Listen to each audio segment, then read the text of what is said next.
Hey everyone, so I need to kill time. So as such, I'm gonna just do a quick breakdown of a video I did for my job. And you could take this sort of as a guide for client media-esque type of videos in terms of like how I do my cuts and whatnot. My main objective for y'all to get out of this is just to see my mindset and techniques I use while working on this type of content. But necessarily, I don't expect you to like replicate what I do. However, I want you to understand how I approach cuts, captioning, and whatnot when I do these videos. And hopefully you can take some of this and apply it to whatever it may be working. So let's start. So as we see here, I have my B-roll to be synced up with my captioning.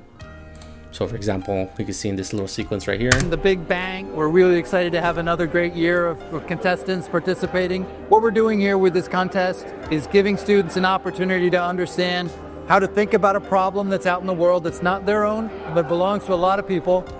So we see here, we have caption says, another great year of contestants participating. So I have a group of people at the event. Secondly, I say it's just what we're doing here is giving the students the opportunity to understand. So I just put this guy who was at the event, whatever, he's a student. But most importantly is here, how I correlate the captioning to the B-roll. So we see how to think about a problem that's out in the world. And here we have one of the posters created by the students at the event. And we have this kind of tight to wide shot. So what you should take away from this is firstly, knowing when or what B-roll to use to like essentially do storytelling. So you see how every B-roll correlates and whatnot, but as well you see here how I have a cadence kind of we're going really excited to have another great with year. how you probably do like a montage with the match cuts and whatnot to the beat. But right here I'm doing the contestants captions. participating. What we're doing here with this, And that's kind of a key point. Secondly, is a thing I see in some videos in terms of the captioning. So a general rule of thumb that I use is captions should start with either the beginning of a sentence or the middle of a sentence. What you should not do is for the end of your captioning be the beginning of a new sentence. So like for example, this captioning here, what you want to avoid is having like looking at something like this. It should not be something like that where you have the very beginning of a new sentence at the end of a caption. So just rule of thumb, captions should never end with the start of a new sentence. It should always be either the end of a sentence or the middle of one. So here you see more of the storytelling. Going forward from the Big Bang, I look forward to implementing the skills and knowledge that we've gained from this program to help us as we go. So here for this B-roll, she's talking about the Big Bang, which is the competition they're part of. So I used a B-roll clip of her accepting this check for $12,500. So once again, use B-roll when it's relevant to what they're saying or whatnot. So once again, this is another example of cadence with your B-roll where I match it up B-roll with the captioning. These days in this technological age is still ineffective. So students report feeling bored or unchallenged in their STEM classes, and parents and schools are searching for new options. So we're developing the Snapbots. Snapbots is a modular robotics kit designed to make STEM fun, engaging, and totally hands-on. So students can simply use our cube-shaped modules to snap together and create a lot of different inventions. And so you see here, once again, this is just kind of our lower thirds for her. This is off Getty. Obviously, we're not doing that here at Aggie Studios. This is my job. You see here, students report feeling bored and challenging.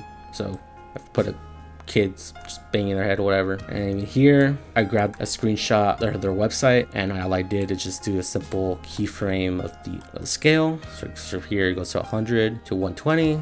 Just to add some little dynamic moving, since you would typically want to avoid having a static shot, something like so we're like developing that. the Snapbots. Snapbots is a modular robotics kit designed. In my opinion, it's a little boring, so just add a little scale. Even here, same treatment I did, just scale in, just add a little bit fun to it. Okay, so here is an example of a jump cut. So I did not have relevant B-roll because she's talking about the UC Davis Startup Center, so it wouldn't make sense. However, I had to cut out part of her words because typically when there's somebody who has a or stumbles, like I think maybe I can pull it up here. UC Davis Startup Center through so that for professional content you want to cut those out. You don't want those in here.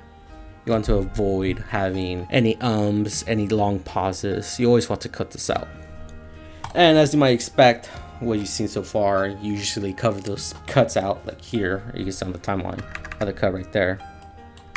With either B-roll, like I did here, like right here's a cut. Are searching for new options. So we're developing. So either cover a cut with B-roll, or what I did here was I used The Startup Center initially a punch-in effect, which is essentially just doing a scale. We see here it goes from 125 to 155. However, as you may see, my position coordinates change. And why is that? It's because anytime you do a jump cut with a person, you want to go to the very last frame of the clip, like here, and have these rulers, which you can find here. And want to put it directly on your eye.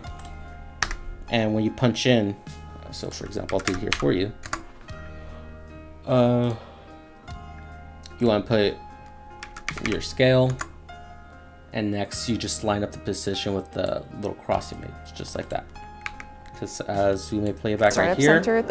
So if we don't do the scale, you'll get something like this. Looks a little weird, especially you notice.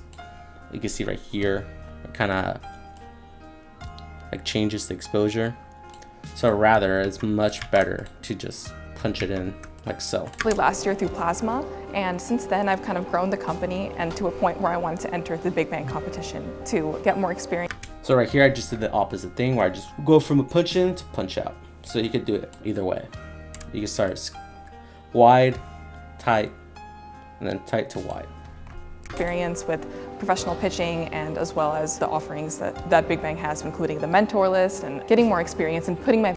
So once you're here, you see B-roll cutting up this cut here, this cut here, and a cut here. Best way to use B-roll. Word of advice, you will never have enough B-roll. There's never enough. You always will want more, but do what you can. Don't be afraid to reuse them. The mentor list and getting more experience and putting my venture out there so I can continue to grow it. Let me ask you something simple. When was the last time you recommended a product to someone, maybe online or maybe to a friend, and received nothing in return? So once again, just covering up. So one right here, just storytelling using B-roll. She's talking about how she loves marketing, core of her heart. So right here are the B-rolls comparing Liquid Death and a standard water bottle. And right here, it says, can we really reposition a brand with marketing alone? So as earlier, when I talked about the punch-in effect with the video, you also want to do that with pictures when I talked about the entire dynamic movement when it comes to pictures. So as we see here, we get rid of the keyframes. Do a little networking. This is how it business will look competitions. like. They're just really fun and rewarding. So we see it scales in towards the middle. However, we once again want to do the whole thing where we line up the eye like so, and have it go from like this, like normal, and have the position keyframe follow where their eye is.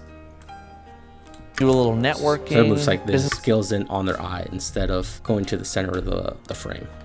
Business competitions, they're just really fun and rewarding. All right, so another thing here. The objective here, Since I didn't have B-roll of them at their award ceremony, I said use pictures of the product like here. So once again, just a dynamic movement.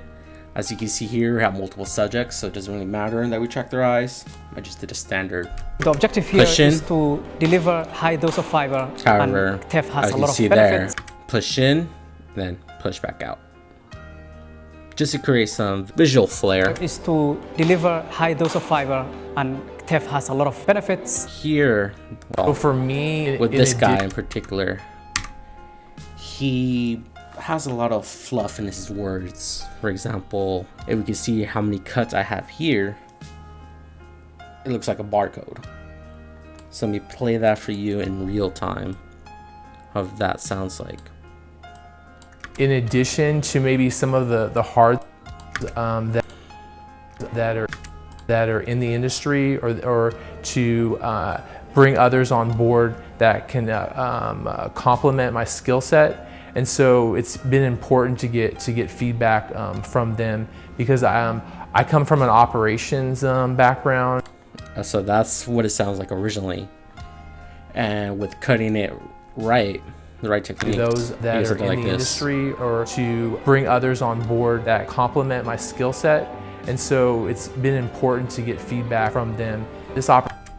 So as we look here, for these cuts, I used the constant gain and I set it to about 2 frames just so we could get that seamless flow of work in the that you see here. industry, or to bring others It's not 100% perfect, but way better than not having it without. on board that complement my skill set. And so it's been important to get feedback from them. This opportunity has stretched me to step outside. So we see here, I didn't do this punch in just because it was like so seamless from like this clip. We see here, it's almost like unnoticeable. From them, this opportunity has stretched me to step outside of my comfort zone and be able to have to work on developing presentations or responding to questions in a short time frame in order to get feedback and to move an idea forward. So you see here, I just left it because there's not enough B-roll, and well, let me just show you.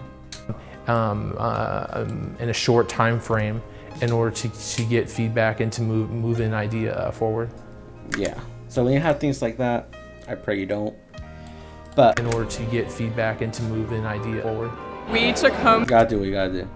the animal health.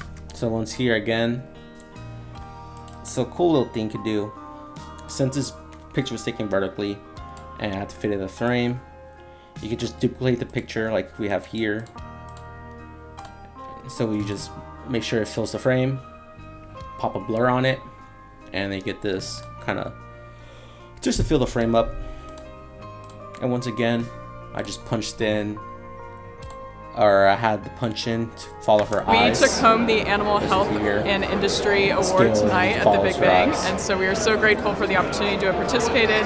We really learned a lot throughout the program and got a lot of insightful feedback from potential customers, mentors, and judges, and so we really appreciate it, and we look forward to what's to come. So probably the last thing I want to say, with the Aggie Studios outro, they have this similar like dissolve effect. I don't see a lot of people use it because nobody would just be like, it looked like something like this. So it goes like this. So anytime you're using the outro, cut it just to follow it, where it like fully covers the screen like this. Cut it and then put it on top of the roll so you get that like we look forward to nicer what's to position. come.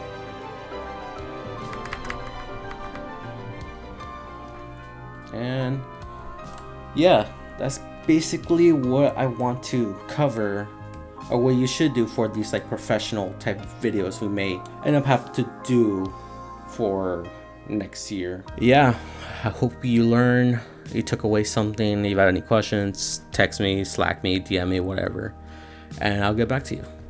Thank you and goodbye.